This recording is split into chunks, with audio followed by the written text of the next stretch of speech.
تقاته ولا تموتن إلا وأنتم مسلمون. يا أيها الناس اتقوا ربكم الذي خلقكم من نفس واحدة وخلق منها زوجها وبث منهما رجالا كثيرا ونساء واتقوا الله الذي تساءلون به والأرحام إن الله كان عليكم رقيبا.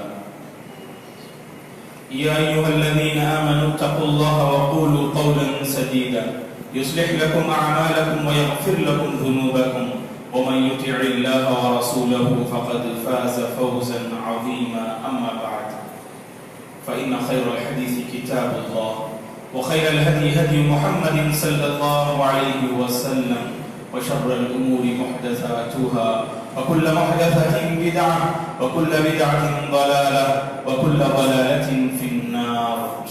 أعوذ بالله من الشيطان الرجيم. ولقد خلقنا الإنسان ونعلم ما توسوس به نفسه ونحن أقرب إليه من حبل الوريد إذ يتلقى المتلقيان عن اليمين وعن الشمال قعيد ما يلفظ من قول إلا لديه رقيب عتيد وجاءت سكرة الموت بالحق ذلك ما كنت منه تحيد ونفخ في الصور ذلك يوم الوعيد وجاءت كل نفس معها سائق وشهيد لقد كنت في غفلة من هذا فكشفنا عنك غطاءك فبصرك اليوم حديد وقال قرينه هذا ما لدي عتيد ألقيا في جهنم كل كفار عنيد مناع للخير معتد مريب الذي جعل مع الله إلها آخر فألقياه في العذاب الشديد قال قرينه ربنا ما أطغيته ولكن كان في ضلال بعيد قال لا تختصموا لدي وقد قدمت إليكم بالوعيد ما يبدل القول لدي وما أنا بظلام للعبيد. وقال الذين كفروا إن هذا إلا إفك افترى وأعانه عليه قوم آخرون فقد جاءوا ظلما وزورا. تمام تعریفیں بزرگی اور بڑائی اس اللہ وحدہ لا شریک کے لیے ہے جس نے ساری کائنات کو پیدا کیا. درود اور سلام ہو رحمت للعالمین خاتم النبیین صلی اللہ علیہ وسلم پر جنہوں نے دنیا انسانیت کے سامنے توحید کے درس کو عام کیا. صحابہ کرام رضوان اللہ علیہم اجمعین، تابعین اور تبع تابعین، تمام مومن مرد اور عورتوں پر اللہ کی رحمت اور اس کی سلامتی ہو. آمین. محترم بزرگوں، اسلامی بھائیوں، عزیز بچوں اور قابل احترام میری ماں اور بہن،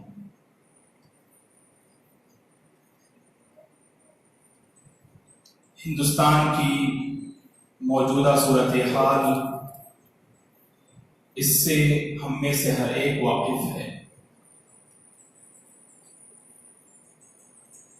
اس نازک موقع پر ہم اللہ تبارک و تعالیٰ سے دعا کرتے ہیں کہ اللہ تبارک و تعالیٰ ہندوستان میں موجود مسلمانوں پر خصوصاً نظر کرم فرمائے، ظالموں کے ظلم سے، شر پسندوں کے شر سے اور مکاروں کی مکاری سے اللہ تبارک و تعالی امت مسلمہ کی حفاظت فرمائے.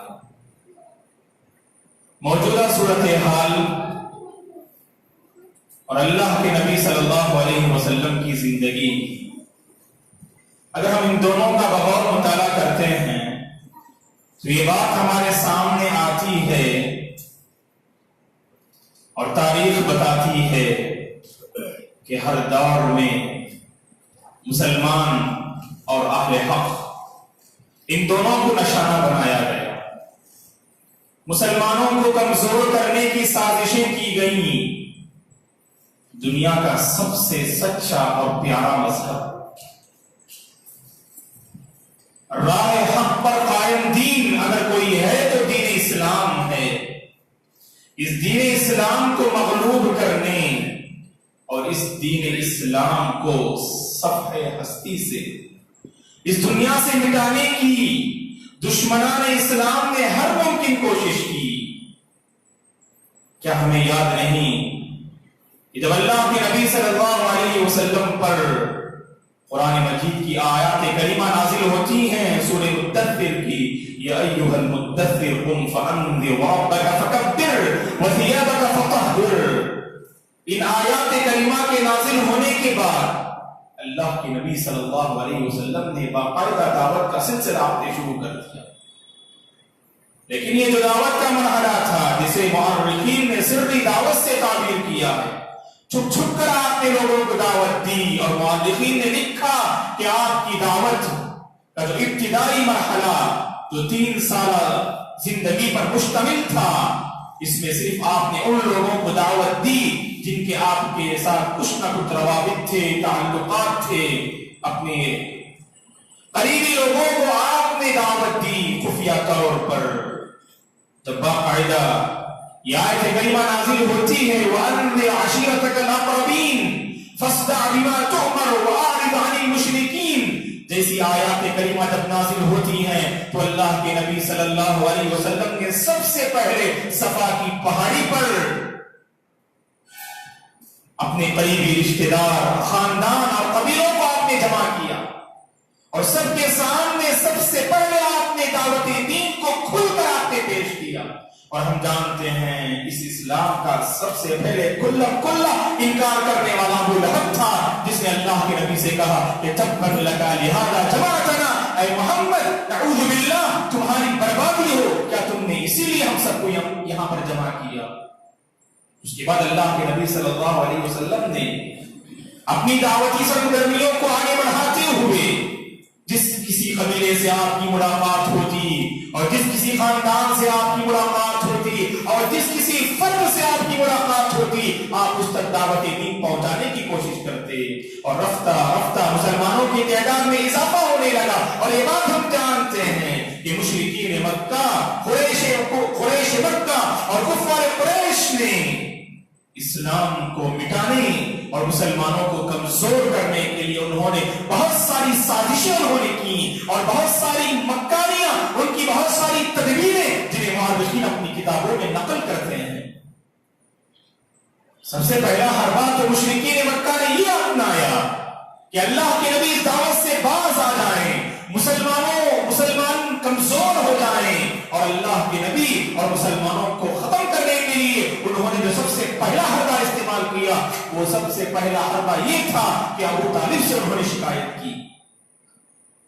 ابو طالب جو اللہ کے نبی صلی اللہ علیہ وسلم کے چچا اور دعوت کے معاملے میں آپ کے ایک مضبوط بازو، اور مشرکین مکہ کی جانب سے مسلمانوں پر جو ظلم اور جو سختیاں ہوتی تھی ان کے لیے بہت بڑی دیوار کی حیثیت تھی ابو طالب کی. اور ان کے اپنے معاشرے میں ابو طالب کا ایک مقام و مرتبہ بھی تھا. عمر رسیدہ تھے، عمر میں بڑے تھے، لوگ ان کا احترام کیا کرتے تھے. تو مشرکین مکہ نے ابو طالب سے جا کر شکایت کی، آپ اپنے بھتیجے کو روک لیجیے، آپ اپنے بھتیجے محمد کو اس کام سے روک لیجیے. اگر آپ نے اپنے بھتیجے کو نہ روکا تو ہمارے اور آپ کے بھتیجے کے درمیان میں ایک جنگ جو ہے برپا ہو جائے گی، ایک جنگ قائم ہو جائے گی. ابو طالب نے اپنے بھتیجے صلی اللہ علیہ وسلم کو کچھ نہ کہا. اور پھر چند دنوں کے بعد مشرکین مکہ نے دیکھا کہ اللہ کے نبی کی دعوتی سرگرمیوں میں اور اضافہ ہو رہا ہے، مسلمانوں کی تعداد میں آئے دن اضافہ ہو رہا ہے. تو انہوں نے دوسرا جو حربہ استعمال کیا، پہلے انہوں نے ابو طالب سے شکایت کی، اب ابو طالب کی خدمت میں مشرکین مکہ حاضر ہوتے ہیں اور ابو طالب کو دھمکی دینے لگتے ہیں اور کہتے ہیں کہ اے ابو طالب، اگر تم نے اپنے بھتیجے کو نہ روکا تو گویا کہ ہم تمہارے بھتیجے کو اس دنیا سے ہم ختم کر دیں گے. ہمارے اور تمہارے بھتیجے اور تمہارے بھتیجے پر ایمان لانے والوں کے درمیان ایک جنگ قائم ہوگی، اور دونوں میں سے ایک فریق کو ختم ہونا یقینی ہے. اور یہ دھمکی اس لیے دی کیونکہ پتا ہے مشرکین مکہ کو کہ ابو طالب اپنے بھتیجے سے بہت محبت کرتے ہیں، اور جیسے ہی جان لیوا حملہ کی انہوں نے بات کی تو ابو طالب اپنے بھتیجے محمد صلی اللہ علیہ وسلم کو بلاتے ہیں، اور اللہ کے نبی سے ابو طالب کہتے ہیں اپنی ذات پر اور مجھ پر تم رحم کیا کرو، اپنی ذات پر اور مجھ پر تم رحم کیا کرو، اور اتنا بوجھ مجھ پر نہ ڈالو کہ میں اسے اٹھا نہ سکوں اور اسے میں برداشت نہ کر سکوں۔ تو اس موقع پر اللہ کے نبی صلی اللہ علیہ وسلم نے ابو طالب سے کہا واللہ لو وضع الشمس فی یمینی والقمر فی یساری علی ان اترک هذا الامر ما ترکت۔ اے چچا جان، اللہ کی قسم، اگر یہ لوگ میرے دائیں ہاتھ میں سورج اور بائیں ہاتھ میں چاند بھی رکھ دیں اس بنیاد اس بات پر کہ میں اس دعوت کے کام کو چھوڑ دوں، تو کبھی میں اس کام کو چھوڑ نہیں سکتا۔ اور ابن اسحاق رحمۃ اللہ علیہ نے اپنی سیرت کی کتاب میں لکھا ہے کہ اللہ کے نبی نے ابو طالب سے کہا کہ اے ابو طالب چچا جان، کیا تم اس سورج کو دیکھ رہے ہو؟ چچا نے کہا کہ ہاں۔ تو اس کے بعد اللہ کے نبی نے چچا سے کہا کہ جیسے کوئی اس سورج سے شعلہ نہیں لا سکتا ہے، تو اسی طرح سے میرا اس دعوت سے کام سے باز آ جانا یہ ناممکن ہے۔ دعوت کے کام سے باز آ جاؤں اور رک جاؤں یہ ناممکن ہے۔ اور جب چچا نے اپنے بھتیجے کو اس طرح کہتے ہوئے پایا تو اس کے بعد اپنے بھتیجے کو تسلی دلاتے ہوئے آپ بھیج دیتے ہیں اور مشرکین مکہ سے کہتے ہیں کہ تم میرے بھتیجے کو چھوڑ دو، اس لیے کہ میں اپنے بھتیجے میں کسی قسم کی کوئی غلطی میں نہیں پا رہا ہوں۔ یہاں پر بھی وہ ناکام نظر آئے مشرکین مکہ۔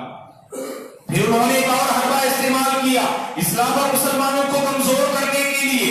وہ حربہ یہ کہ اللہ کے نبی پر انہوں نے جھوٹے الزامات لگائے۔ اللہ کے نبی صلی اللہ علیہ وسلم پر مشرکین مکہ نے جھوٹے الزامات لگائے۔ کبھی آپ کو ساحر کہا، جادوگر کہا، تو کبھی آپ کو شاعر کہا، تو کبھی آپ کو مجنون کہا ان مشرکین مکہ نے۔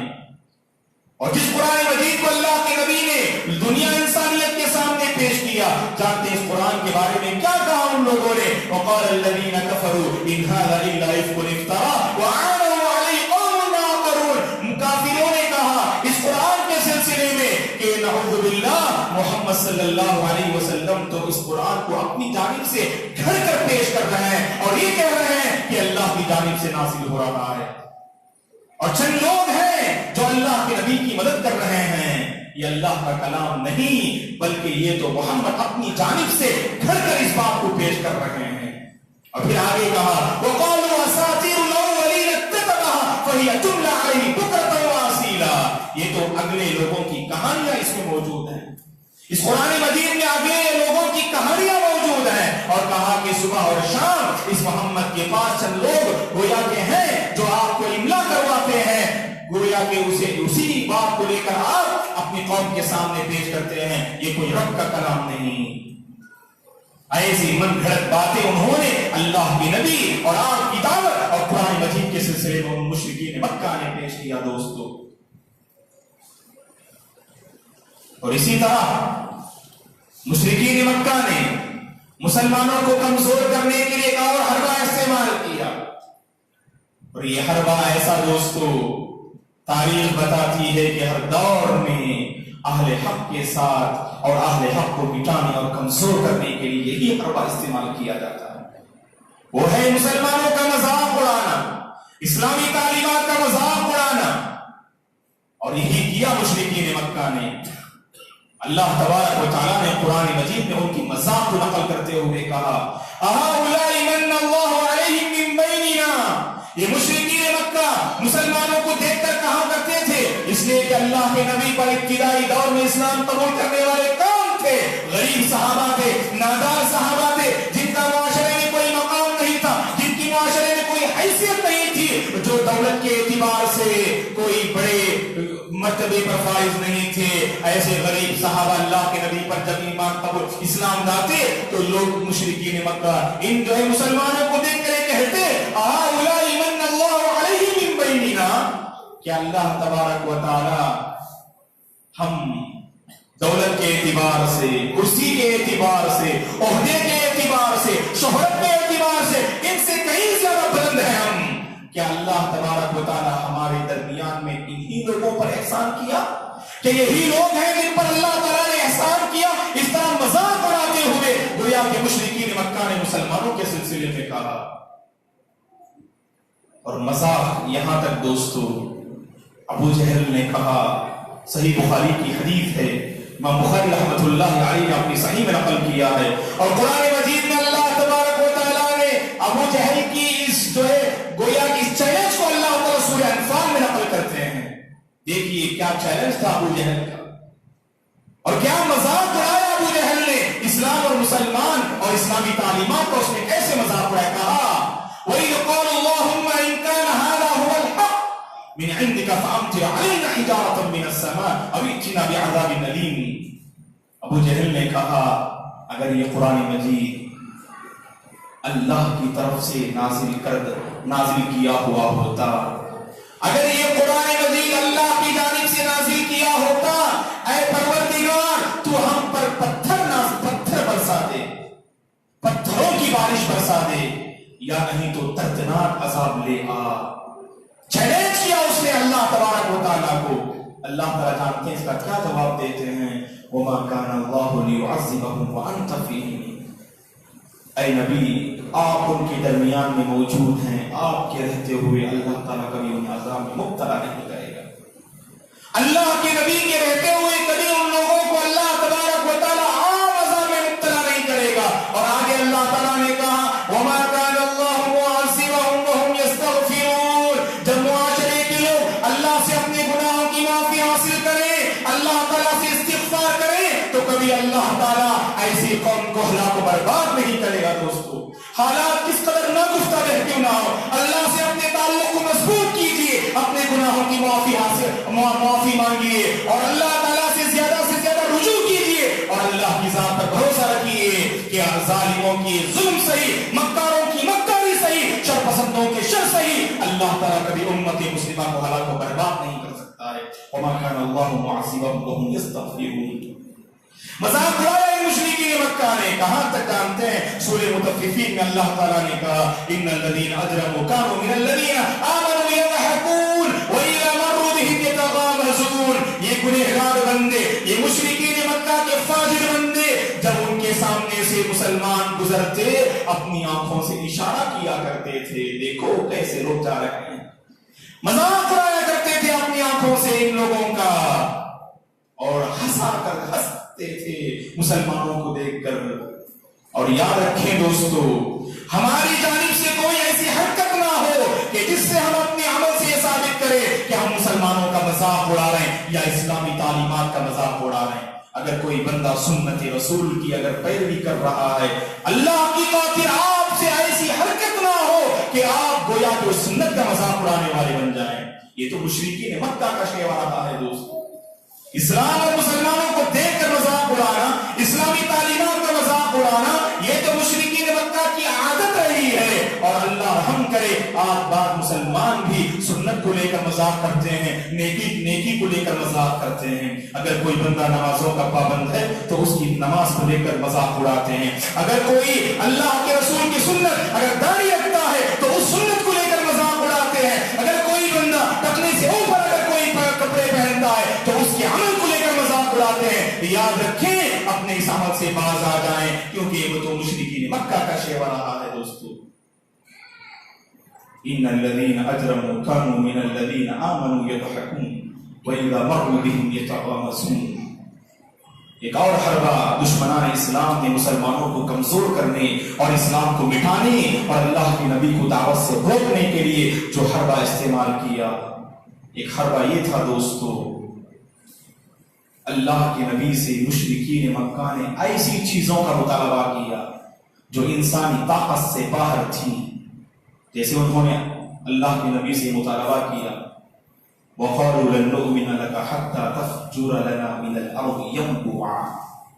اے اللہ کے نبی ہم آپ پر ہرگز ایمان نہیں لائیں گے یہاں تک کہ آپ ہمارے لیے زمین سے چشمہ جو ہے نکال دیں، چشمہ جاری کر دیں۔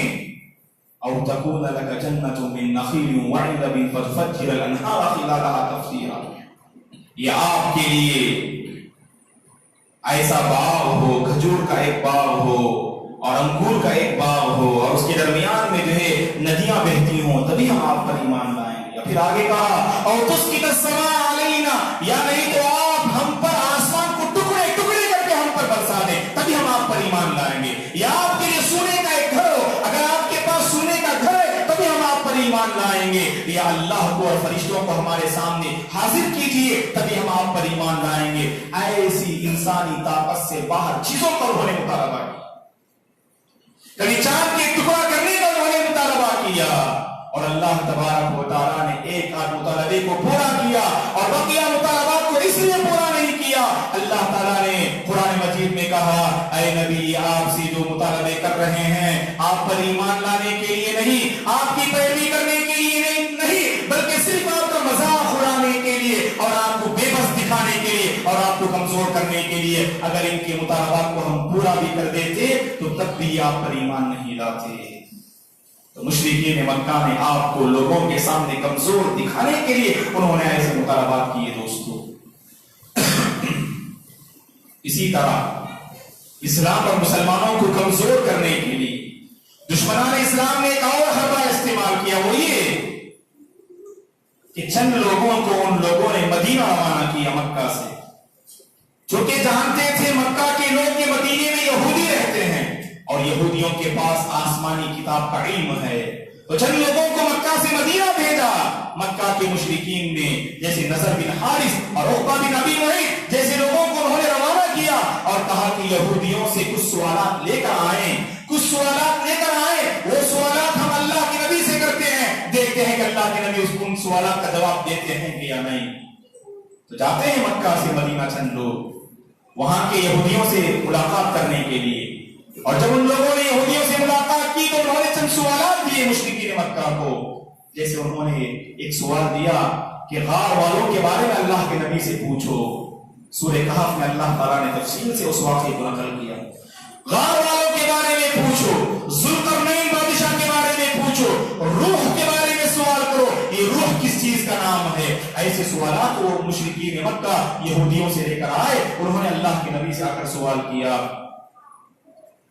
کہ روح کے بارے میں بتائیے, ذوالقرنین بادشاہ کے بارے میں بتائیے, غار والوں کے بارے میں بتائیے. اور اللہ تبارک و تعالیٰ نے قرآن مجید میں ان سارے سوالات کا جواب دیا. تو گویا کہ مشرکین مکہ اس میں بھی مغلوب ہو گئے اور اس میں بھی وہ عاجز آ گئے. دوستو مشرکین مکہ نے یہ سوچا اللہ کے نبی اور مسلمانوں کے درمیان مسلمانوں کے ساتھ مل کر کسی بھی طرح ایک معاہدہ کر لیں کہ آپ اپنے دین پر رہیں, ہم اپنے دین پر رہیں, آپ ہمارے اپنے معبودوں کے خلاف لوگوں کو ایک اللہ کی طرف دعوت نہ دیں. اس طرح انہوں نے آپ سے گفتگو کرنا چاہا.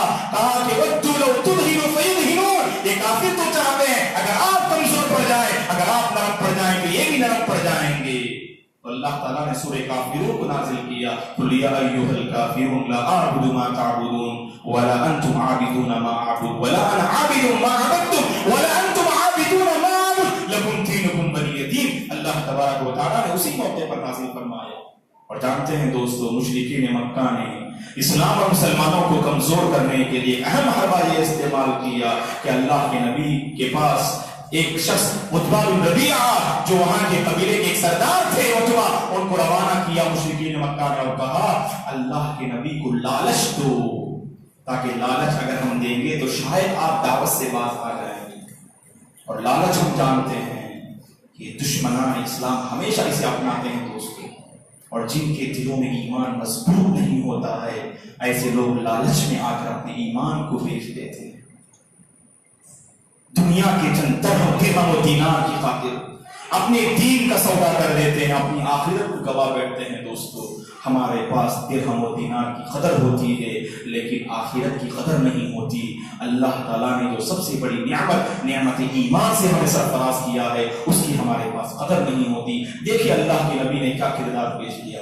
عتبہ بن ربیعہ اللہ کے نبی کے پاس آتے ہیں اور کہتے ہیں کہ اللہ کے رسول اس دعوت کے کام سے اگر آپ چاہتے ہیں کہ آپ اگر سرداری چاہتے ہیں, اگر آپ کرسی چاہتے ہیں, اگر آپ بڑا بننا چاہتے ہیں, ہم آپ کو اپنا سردار بنانے کے لیے تیار ہیں, ہم آپ کو اپنا لیڈر بنانے کے لیے تیار ہیں. لہذا آپ اس کام کو چھوڑ دیجئے. اگر اس کام سے آپ چاہتے ہیں کہ آپ مالدار بنے, دولت کے خزانے آپ کے قدموں کے نیچے آئے, آپ حکم دیجئے کہ عرب کا پورا خزانہ ہم آپ کے قدموں کے نیچے لا کے ڈال دیتے ہیں. اے اللہ کے نبی اس کام کے ذریعے سے اگر آپ چاہتے ہیں کہ مکے کی عرب کی کوئی حسین و جمیل عورت سے اگر آپ شادی کرنا چاہتے ہیں, آپ جو آپ حکم دیجئے مکے کی سب سے حسین و جمیل عورت کو ہم آپ کے پاس دیتے ہیں, یا نہیں تو اگر آپ کا دماغ اگر خراب ہے ہم علاج کرنے کے لیے بھی تیار ہیں. بتائیے کہ آپ کو کیا چاہیے. اللہ کے نبی نے عتبہ بن ربیعہ کے سامنے کہا کہ مجھے ان میں سے کچھ نہیں چاہیے, بلکہ مجھے تو یہ چاہیے کہ عرب اور پوری دنیا ایک اللہ تبارک و تعالیٰ پر ایمان لانے والے بن جائے. اور اس کے بعد آپ نے عتبہ بن ربیعہ کے سامنے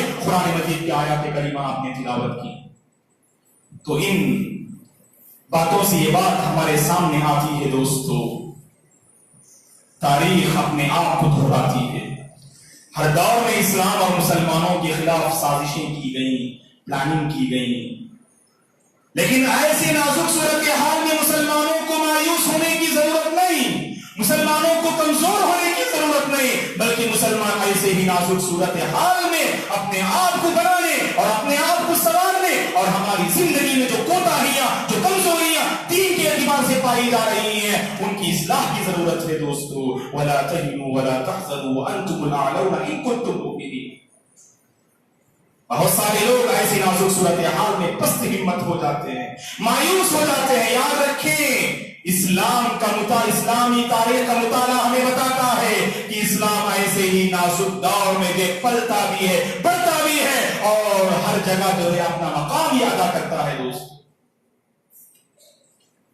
ایسی نازک صورتحال میں یاد رکھیں ہمیں اسلام کی ضرورت ہے, ایمان کی ضرورت ہے, دین پر ثابت قدم رہنے کی ضرورت ہے. اسلام کو ہماری ضرورت نہیں, اسلام تو غالب ہو کر رہے گا. یہ دشمنان اسلام کو مٹانا چاہیں تو کبھی اسلام کو مٹا نہیں سکتے. یریدون ان یطفئوا نور اللہ بافواہہم واللہ متم نورہ. یہ مشرکین مکہ, یہ دشمنان اسلام اللہ کے نور کو بجھانا چاہتے ہیں, اللہ کی روشنی کو بجھانا چاہتے ہیں. اللہ تعالیٰ اپنی روشنی کو مکمل کر کے ہی رہے گا اگر کافر نہ چاہیں, اگر مشرکین نہ چاہیں. ہمیں اسلام کی ضرورت ہے دوستو, اور اسلام کو ہماری ضرورت نہیں, یہ بات اپنے ذہن میں بٹھا لیں. تو لہذا اسلام پر باقی رہنے کی ہمیں کوشش کرنی چاہیے. اور سب سے اہم سبق دوستو ایسی نازک صورتحال میں جو ہم میں سے ہر ایک کو حاصل کرنا ہے, ہم اپنے پلیٹ فارم کو مضبوط کرنے کی ضرورت ہے. مسلمانوں کے پلیٹ فارم کو مضبوط کرنے کی ضرورت ہے. ہمارے درمیان اتحاد و اتفاق کو قائم کرنے کی ضرورت ہے. یہاں پر دشمنان اسلام ہمیں کمزور کرنے, ہمیں یہاں سے بھگانے اور ہمیں جو پست ہمت کرانے اور ہمیں مغلوب کرانے کی وہاں پلاننگ کر رہے ہیں, اور ادھر مسلمان آپسی مسائل میں الجھے ہوئے ہیں. ہم کلمے کی خاطر اتحاد کا ہم جو جڑ سکتے ہیں, لا الہ الا اللہ, ایک اللہ پر ہمارا ایمان ہے. لہذا ہم اپنے فروعی مسائل کو ایک طرف رکھ کر ہم سب اگر جڑ جائیں تو یاد رکھیں دنیا کی کوئی طاقت ہمیں جو کمزور نہیں کر سکتی. اگر ہماری صفوں میں انتشار ہے, اگر ہمارے اپنے آپسی دلوں میں اگر نفرتیں ہیں, کدورتیں ہیں, یاد رکھیں ہمیں مٹانے کے لیے ہمارا اختلاف کافی ہے دوست. ہمیں مٹانے کے لیے باہر سے کسی طاقت کی ضرورت نہیں. اللہ نے قرآن مجید میں کہا وَأَطِيعُوا اللَّهَ وَرَسُولَهُ وَلَا تَنَازَعُوا فَتَفْشَلُوا وَتَذْهَبَ رِيحُكُمْ وَاصْبِرُوا. یاد رکھو ہر معاملے میں اللہ کی اطاعت کرو, رسول کی اطاعت کرو, اور آپس میں اختلاف نہ کرو, مخالفت نہ کرو, لڑائی جھگڑا مت کرو. اگر مسلمانوں نے آپس میں لڑائی جھگڑا کیا تو تمہاری کچھ حیثیت ہی نہیں رہے گی, تمہاری ہوا اکھڑ جائے گی, تم ناکام ہو جاؤ گے, تمہاری دنیا میں کوئی حیثیت نہ ہوگی. اگر ہم اپنا مقام واپس لوٹانا چاہتے ہیں تو اتحاد و اتفاق کے درس کو عام کرنے کی ضرورت ہے, مل جل کر رہنے کی ضرورت ہے, اور آپس میں جو نفرتیں اور کدورتیں پائی جاتی ہیں انہیں مٹانے کی ضرورت ہے. کیا کہا علامہ اقبال رحمۃ اللہ علیہ نے, منفعت ایک ہے اس قوم کی نقصان بھی ایک, منفعت ایک ہے اس قوم کی نقصان بھی ایک, ایک ہی سب کا نبی, دین بھی, ایمان بھی ایک, حرم پاک بھی, اللہ بھی, قرآن بھی ایک, کچھ بڑی بات ہی ہوتے جو مسلمان بھی ایک. فرقہ بندی ہے کہیں اور کہیں ذاتیں ہیں, کیا زمانے میں یہی پنپنے کی باتیں ہیں. تو لہذا دوستو ایمان پر قائم رہیں, اپنا محاسبہ کریں, اپنی زندگی کا جائزہ لیں. ہماری زندگی میں جو کمزوریاں اور کوتاہیاں پائی جا رہی ہیں ان کوتاہیوں کو دور کریں, اور یاد رکھیں کہ جب تک ہمارا اللہ کے ساتھ رشتہ ہوگا اور تعلق ہوگا, ظالموں کا ظلم ہمیں تباہ و برباد نہیں کر سکتا ہے, مکاروں کی مکاری ہمیں تباہ و برباد نہیں کر سکتی ہے. اللہ سے اپنا رشتہ مضبوط کیجئے, اللہ سے اپنے تعلق کو مضبوط کیجئے, اور آپسی ماحول میں بہتری لانے کی ہمیں کوشش کرنی چاہیے. ہم اپنے خاندان میں میں، قبیلے میں، معاشرے کے افراد میں جو کدورتیں پائی جاتی ہیں، جو نفرتیں پائی جاتی ہیں، ان نفرتوں کو مٹانے کی ضرورت ہے، محبت کی فضا کو عام کرنے کی ضرورت ہے، اور اسلام کی تعلیم کو عام کرنے کی ضرورت ہے، اور لوگوں کو بتائیں کہ اگر کوئی دین ہے جو انسانیت کو فلاح و بہبودی اور پرسکون زندگی کو میسر کر سکتا ہے، وہ دین اسلام ہے۔ اپنے عمل سے اسے باور کرانے کی ضرورت ہے، اپنا اعلیٰ کردار لوگوں کے سامنے پیش کرنے کی ضرورت ہے، اچھے اخلاق کو اپنانے کی ضرورت ہے۔ اگر کوئی ہمارے ساتھ برائی کے ساتھ مقابلہ کرے تو اچھائی کے ساتھ مقابلہ کرنے کی ضرورت ہے، مرحمت کی تعلیم کو عام کرنے کی ضرورت ہے۔ اس کی بات دیکھیے کہ ماحول میں کیسی تبدیلی آتی ہے، تو شرط اس بات کی ہے ہم اپنے ایمان پر باقی رہیں، اسلام پر باقی رہیں، اپنے آپ کا محاسبہ کریں اور اتحاد و اتفاق کے درس کو عام کرنے کی کوشش کریں۔ دعا ہے کہ اللہ تبارک و تعالی ہم میں سے ہر ایک کو ایمان پر باقی رہنے کی توفیق عطا فرمائے، زندگی کی آخری سانس تک کلمے پر باقی رہنے کی توفیق عطا فرمائے، نعمت اسلام کو سمجھنے کے اللہ ہمیں توفیق عطا فرمائے، ظالموں کے ظلم سے ہماری حفاظت فرمائے، مکاروں کی مکاری سے اللہ تبارک و تعالی ہماری حفاظت فرمائے، اور موجودہ حکومت کی جو ریشہ روانیاں اور جو مکاریاں ہیں اللہ تبارک و تعالی امت مسلمہ کی اس سے حفاظت فرمائے اور انہیں ہدایت دے، اور زندگی کی آخری سانس تک اس کلمے پر باقی رہنے اور متحد رہنے کی اللہ تعالی ہمیں سے ہر ایک کو توفیق عطا فرمائے۔ آمین۔ اقول قولی ھذا واستغفر الله لي ولكم ولسائر المسلمين من كل ذنب فاستغفروه انه هو الغفور الرحيم۔